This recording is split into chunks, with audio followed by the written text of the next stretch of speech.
หมอยสุงค่ะหมอยสุงพี่ๆน้องๆผู้ปันแห้งขาวใส่หมอหอมกุ๊กก็ค่ะเมื่อในก็เป็นวันที่16เดือนธันวาคมที่3ปี2525ในตอนรายการเฮาค่ะตอนในดีอ่อนเอาพี่ๆน้องๆเฮาค่ะมารับถมด้วยข่าวเงาเกี่ยวกับเรลองพี่น้องไทย7ปากปลายคอนตุมกันเปิดตาแกดแขแม่น้ำกกย้อนเพราะว่าการคดคำตั้งปอดจานเวงเมืองสัตว์อันห่างไกล30กิโลเมตรนั้น24ชั่วโมงวาในค่ะวันที่14เดือนธันวาคมที่3ปี2025พี่น้องไทย7ปากปลายในปื้นตีตาดอนเวงแม่อ้าย7ดอนเกียงใหม่คอนตุมกันตีคงเห็นจันสูงในเวงตี1สีย่างไปตั้งกว่าจู้แม่น้ำกกเปิดตาตุกยอดให้อ่อนกันแกดแคแม่น้ำในวันคมกันต้งหนึ่งตาแม่น้ำลมฟ้าก้นในปื้นตียิบตั้งป้ายอันสารคาดลองลู่ซุมคามแหลนลิ้นก็ประวัติไหลหับลองต้มเตอย้อนการคดแห่และลองเตียบไม้ยาป่าเทินจอมสายแม่น้ำกกในเมืองไต้ปอดออกอันเฮ็ดให้น้ำอ่ำเจินใสแลมีกลมลิ้นไหลโทมในปื้นดีพองนำนองเมื่อปีกายป่นมานั่นข้อเปิ้นผาวก้นเมืองในปื้นดีอันอ่อนจัดปางคอนตุ่มเขาว่าลองนำแหงแล้งน้ำนองไฟไหม้เถินป่าเบิ่งโมและราศีโอตูฟิงฟ้าแหลกหลายเจอในเฮ็ดให้มีลงตุ้มเต้อตั้งโตตั้งใจและโคกของก้นเมืองเปิ้นดีกูก็เพ่จึงหนังไหนมันเป็นก้นเฮ็ดย้อนเพราะว่าหญ้าป่าเถินคือป่าไม้ตั้งใจเอาไฟจุดเผาเถินป่าโคดแฮแลเฮ็ดสร้างผาใหญ่ลงอันขึ้นหญ้าแม่น้ำกกและแม่น้ำต่างแม่ลู่เหลียวนั่นยาวก็เปิ้นนั่นแลไข้ปกตื่นก้นในตรงวงในปื้นตีกูก็กูเจ้าคือกูเจิดจาดเกี่ยวกับเลยลองตุ้มเตอเจอในให้ฮับโหเสียก็ตึกโซนให้กึดลองยาโคเติ้นสภาวะเฮ็ดให้เฮ็ดให้ตุ้มเตอป้ายอยู่หลีลองหากินเล่งต้องแลข้าวตั้งมื้อหนานั่นว่าไหนผู้คมจัดปางคอนตุ่มเขาลาดว่าลองต้งหนึ่งอันในเยื่องอ้านให้เป็นเปิดตาปกตื่นก้นเมืองให้ฮับพูดถึงลองเพศสภาวะแลให้โพเจอร์อันก่อสร้างให้เป็นปัญหาเขามอเอาปนพรให้เขาป้อนเลยคู่ว่าลองเขายาโคตื่นสภาวะนั้นมัน มันเป็นเพดอกมันนำใจว่าเป็นเพดอกเขาก้อยมันเป็นเพดอกเมืองหิมหอมป้าว่าจังไหนตั้งแต่ปี2023มามีการคดคำเปิ้นตีกว้างขวางใหญ่ลงจอมสายแม่น้ำกกในเมืองยวนอันมีดังจานจะเวงเมืองสากในเปิ้นตีอันซึก WSA เขาก้มกำลองการขุดแฮเจ้านั้นเฮ็ดให้มีหลงลู่ซุ่มใหญ่ลงย้อนแม่น้ำกกน้อง หลุมโทมในเหลิน September เหลินทนที่9ปี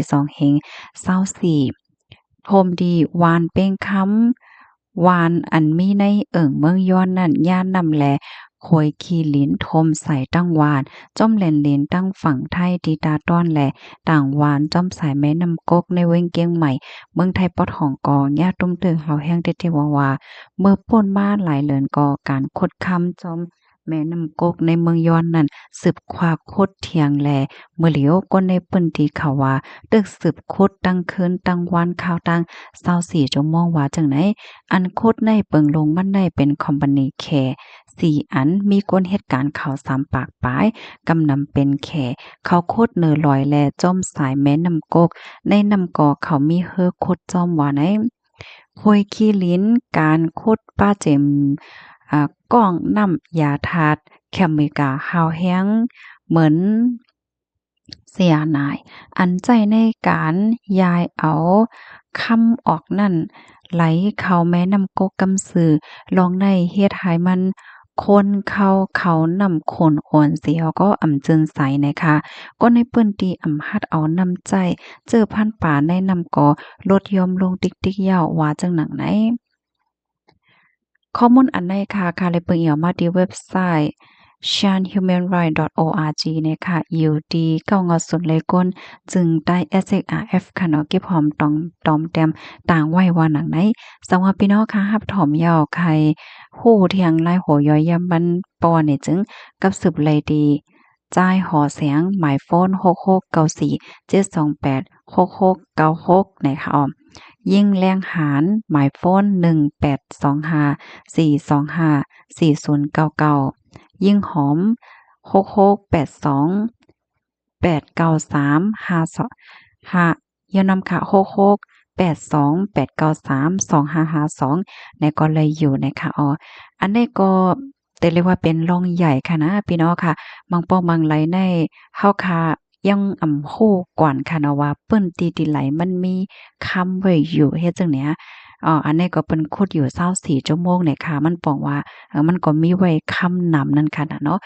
และยินผู้ฮู้เขาเปิ้นลาดว่าเนินลอยแม่เมืองใต้จังไหนเนี่ยค่ะนะอันออกคำในมีน้ำก้าเนี่ยค่ะว่าเพราะว่ามาวนสอนจังไหนใน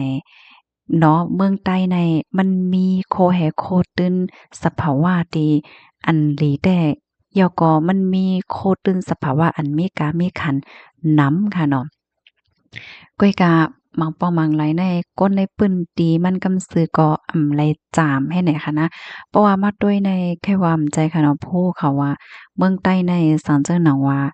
มันมีการอกเปิงพ่องงำหลีจังไหนค่ะเนาะไหนๆมันมีเต็มโทนกูเมียวค่ะแผ่นดินเมืองก็หลีค่ะเนาะพกอีหังก็ไหลเถินคือป่าไม้ก็หลีน้ำลินหินผาก็มีจังเนี้ยบางติๆเนี่ยค่ะนะน้ำมีเนี่ยมันมีค่ะก้นวานเขาอย่าเพิดลองน้ำกินน้ำใจให้ไหนเพราะว่ามาด้วยเมืองใต้กำนำเนี่ยมีค่ะเนาะปัญหาเกี่ยวกับไปลองน้ำกินน้ำใจเนี่ยก็เพราะว่ามันมีแม่น้ำเพราะว่าคดน้ำหม้อเนี่ยก็น้ำมันก็ออกมายาวกำนั้นมันก็มีลองตั้งหยาบลองน้ำเนาะผกโสนผกหน้าผกเข้าให้เข้าหังก็มันก็ไหลเนาะเลยนั่นก้อยมก้ายังมีเถียงหมอค่ำอะไรจังได๋เนาะหมอแสงว่าสังว่าจังได๋แต่เลยว่าเป็นปื้นเตียนมีกาขันได้แต่ข่าวโค้นในค่ะนะคะแค่ย้อนให้พี่น้องค่ะจอยกันแชร์กว่านำๆค่ะให้ป้อนเลยโคค่ะเนาะมันก็ย่ำม่วนแม่นค่ะเนาะว่าตั้งสายเมืองศาสตร์ในมีไว้คำมีไว้ปื้นตีอันออกคำนั่นค่ะน่ะอันนี้ก็เปิ้นคด24ชั่วโมงไหนหันหลายก็ว่ามันบอกว่ามันเป็นปื้นตีที่อันออกคำนำไว้จังได๋นั่นน่ะเนาะนั่นคือพอได้เลยรับรู้กันนั่นก็แชร์ก่อนนำๆค่ะยินชมค่ะสำหรับพี่น้องเฮาผู้ฮู้เฮาค่ะใครเพิ่มเติมข้อมูลเที่ยงไหนก็เพิ่มเติมมาเลยค่ะนะบอยส่งค่ะ